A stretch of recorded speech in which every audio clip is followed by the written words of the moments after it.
नमस्कार, आप देख रहे हैं नेक्स्ट न्यूज। मेरा नाम है दीपक गुप्ता और महाराष्ट्र की सियासी सत्ता को लेकर एक ऐसी बड़ी जानकारी लेकर हाजिर है जो सुनकर आप सब भी चौंक जाएंगे।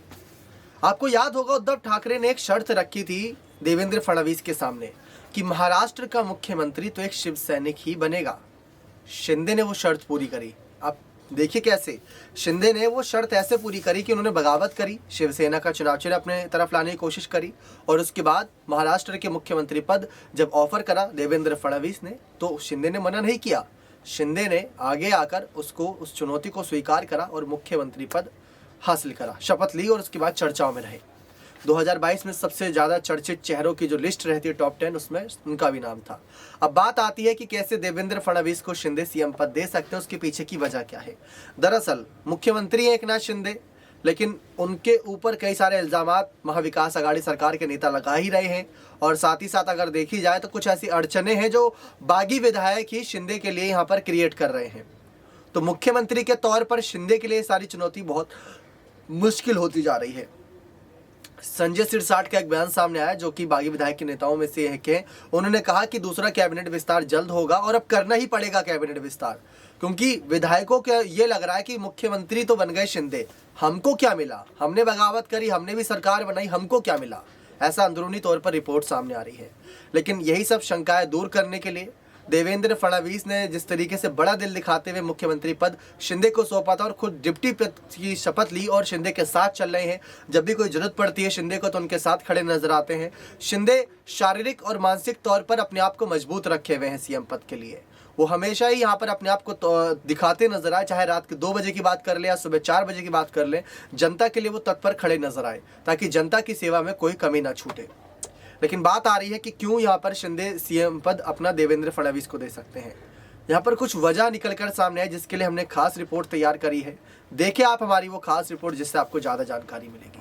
महाराष्ट्र में शिंदे फडणवीस की सरकार चल रही है और फैसले भी बहुत तगड़े ले रही है। इससे महाविकास आघाड़ी सरकार को एक मौका नहीं मिल रहा है कि वो सरकार को कैसे घेर पाए।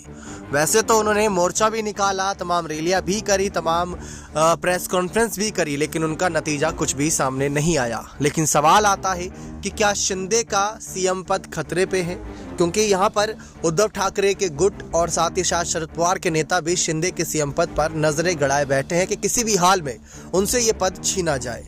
लेकिन दूसरी तरफ बात आती है यहाँ पर देवेंद्र फडणवीस की। 2014 से 2019 के समय में मुख्यमंत्री के तौर पर कार्यभार संभाला फडणवीस ने, काम भी बहुत जबरदस्त किया, लेकिन बस यहाँ पर नतीजन ये देखने को मिला कि 105 सीटों पर समट गई थी 2019 के विधानसभा चुनावों में और गठबंधन के लिए हो गई मजबूर। बाला साहब ठाकरे के विचारों को ध्यान में रखते हुए उन्होंने शिवसेना, उद्धव ठाकरे की शिवसेना से हाथ बढ़ाया आगे, लेकिन उन्होंने इस बार ना करा क्योंकि उन्हें बनना था मुख्यमंत्री। तो उद्धव ठाकरे तो मुख्यमंत्री बने, लेकिन शरद पवार के समर्थन से जो बागी विधायकों को बिल्कुल भी पसंद नहीं आया। अब बात आती है 2024 के विधानसभा चुनाव की कि वहां पर फडणवीस क्या बड़ा खेला करेंगे। दरअसल ये हमारा नहीं बल्कि यहाँ पर कई सारे यहाँ पर कह सकते हैं न्यूज़ रिपोर्ट का कहना है कि ये जो इस बार बीएमसी चुनाव होगा इस पर बहुत कुछ निर्भर करेगा। अगर इसमें उद्धव ठाकरे बाजी मार जाते हैं, उद्धव ठाकरे अपने आप को यहाँ पर एक बढ़त के साथ आगे बढ़ाए रखेंगे। जो बाला साहब ठाकरे वाली शिवसेना उद्धव की है, अगर उसको जिता देते हैं तो शिंदे के लिए मुसीबत बनेगी, क्योंकि शिंदे पर भरोसा करना फिर बीजेपी के लिए बेकार रहेगा। जब बीच में दशहरा रैली को लेकर, शिवसेना के चुनाव चिन्ह को लेकर आपस में ही भिड़ रहे थे शिंदे और उद्धव गुट के तमाम नेता, तो बीजेपी के मंत्रियों ने भी यही बात साफ कही थी कि अभी इन्हें फड़फड़ाने दीजिए, जैसे ही बीएमसी चुनाव निकल जाएगा या फिर चुनावी कुछ सभाएं हो जाएंगी उससे पता चलेगा कि शिंदे कितने मजबूत हैं, तो हम बाकी आगे के फैसले लेंगे। और यहाँ पर बीजेपी के मंत्री ये अब भी चाहते हैं कि महाराष्ट्र की सत्ता फडणवीस के हाथ ही रहे, क्योंकि महाराष्ट्र को फडणवीस से बेहतर कोई और नहीं जानता। लेकिन जिस तरीके से फडणवीस को महाराष्ट्र से धीरे धीरे दूर करके उनको कैबिनेट की जिम्मेदारियां दी जा रही है, उनको आने वाले लोकसभा चुनाव के लिए भी तैयार किया जा सकता है, साथ ही साथ वो बड़े बड़े मंत्री पदों के लिए भी तैयार हो रहे हैं, तो ये अपने आप में दिलचस्प है।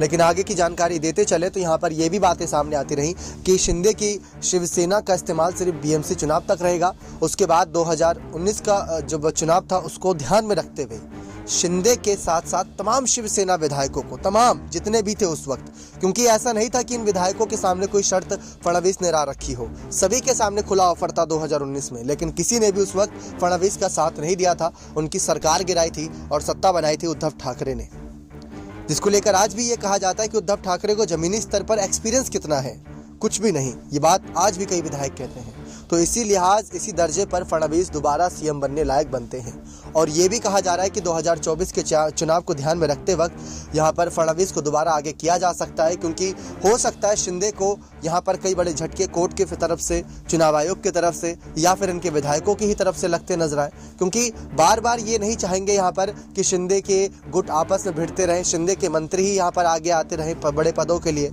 फडणवीस, अगर 2024 के चुनाव को ध्यान में रखा जाए तो बीजेपी जितनी तेजी से मजबूत हो रही है, एनसीपी और कांग्रेस को कमजोर कर रही है, उद्धव की शिवसेना को वैसे ही कमजोर कर दिया है, उसको ध्यान में रखते हुए यहाँ पर फडणवीस अपनी सरकार खुद बना सकते हैं।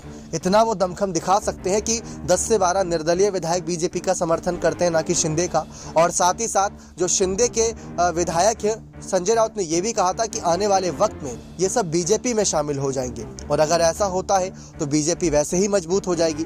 तो शिंदे की क्या ही जरूरत रहेगी फिर मुख्यमंत्री पद पर। वैसे तो मुख्यमंत्री के तौर पर शिंदे का जो पिछले साल का 2022 का आधा साल जितने भी उन्होंने राज किया, मुख्यमंत्री कुर्सी पर जनता की सेवा करी, वो लाजवाब थी, आला दर्जे थी, उनके सारे फैसले गजब के थे। फडणवीस ने भी उन फैसलों को सराहा, लेकिन सब जानते हैं कि समय समय पर कोई भी सही फैसले नहीं लेता, कुछ गलत फैसले हो भी जाते हैं। तो ऐसे में सवाल ये बनता है क्या फडणवीस अपने आप को दोबारा कभी मुख्यमंत्री पद पर देखते हैं या नहीं। अब देखना दिलचस्प रहेगा कि फडणवीस का चुनावी समीकरण को लेकर अगला कदम क्या रहता है, जिससे वो इस मुख्यमंत्री पद को पा सकें, वरना डिप्टी सीएम पद पर रहकर ही महाराष्ट्र की सत्ता उन्हें चलानी पड़ेगी आने वाले चुनावों में भी। आपको क्या लगता है, क्या शिंदे को या फडणवीस को, किसको मुख्यमंत्री पद संभालना चाहिए? देखा आप सभी ने यहाँ पर वो वजह जो है साफ करने की कोशिश करी आपके लिए, लेकिन यहाँ पर सबसे बड़ी बात जो निकल कर सामने आ रही है वो ये है कि शिवसेना का चुनाव चिन्ह मिलना बहुत मुश्किल नजर आ रहा है चुनाव आयोग के द्वारा, लेकिन नामुमकिन नहीं है। अभी तक लगभग सारी जंग, जितनी भी जंग लड़ी है शिंदे ने, चाहे कोर्ट के अंदर चाहे कोर्ट के बाहर, वो जीती है। शिवसेना का चुनाव चिन्ह मिल जाता है तो शिंदे के लिए सोने पर सुहागा होगा, बाला साहब ठाकरे के विचारों को राष्ट्रीय स्तर पर ले जाने का मौका होगा। लेकिन जैसा कि हमने कहा कि इस समय फडणवीस एक ऐसे मुहाने पर खड़े हैं कि वो अकेले दम से भी आगे बढ़ सकते हैं, सरकार बना सकते हैं। लेकिन शिंदे को मुख्यमंत्री पद देकर बहुत बड़ा एक काम करा था देवेंद्र फडणवीस ने, अपना बड़ा दिल दिखाते हुए, और बीजेपी की बात मानी थी और उन्होंने बगावत नहीं करी, बीजेपी के साथ बने रहे। तो हो सकता है कि यहाँ पर अब शिंदे की बारी हो कि वो अपना फर्ज निभाए और देवेंद्र फडणवीस को उनका खोया हुआ हक दिलाए, जो हक फडणवीस चाह रहे थे 2019 में उद्धव ठाकरे दें। क्या शिंदे वही हक उनको दिलाते नजर आएंगे? क्योंकि जब भी बात आती है गठबंधन की, तो दोस्तों आप किसी भी राज्य का गठबंधन उठाकर देख लीजिए, जिस पार्टी की विधायक की संख्या ज्यादा रहती है उस पार्टी का विधायक, उस पार्टी का बड़ा नेता ही मुख्यमंत्री पद के लिए आगे जाता है। अब महाराष्ट्र की शिवसेना और एनसीपी और कांग्रेस के बीच देख लीजिए, शिवसेना से 55 विधायक थे तब उद्धव को मुख्यमंत्री, एनसीपी से 53 विधायक थे तो अजित पवार को डिप्टी सीएम बनाया गया, और उसके बाद कांग्रेस के विधायक 44 थे। तो वही यहाँ पर एक जो समीकरण है बीजेपी का भी बनता है, 100 से प्लस विधायक बीजेपी के पास हैं और उसके बाद शिवसेना के पास विधायक आते हैं। लेकिन शिंदे का बढ़ता कद और शिंदे की बढ़ते यहाँ पर विधायकों की संख्या इस बात की ओर इशारा कर रही है कि शिंदे अभी सीएम पद पर बने रहेंगे। लेकिन आपको क्या लगता है कि शिंदे के यहाँ पर ऊपर काफ़ी बोझ है और उनको लोकसभा चुनाव की तैयारी करनी चाहिए, उनको अपने आप को कैबिनेट पदों के लिए आय करना चाहिए? तो अपनी राय कमेंट सेक्शन में जरूर रखिएगा, और साथ ही साथ ये भी बताइएगा किस तरीके से जो फडणवीस हैं, क्या वो दोबारा मुख्यमंत्री पद की लालसा रखे हुए हैं, क्या वो चाहते हैं मुख्यमंत्री बनना? तो अपनी राय कमेंट सेक्शन में जरूर रखिएगा। बहुत बहुत धन्यवाद।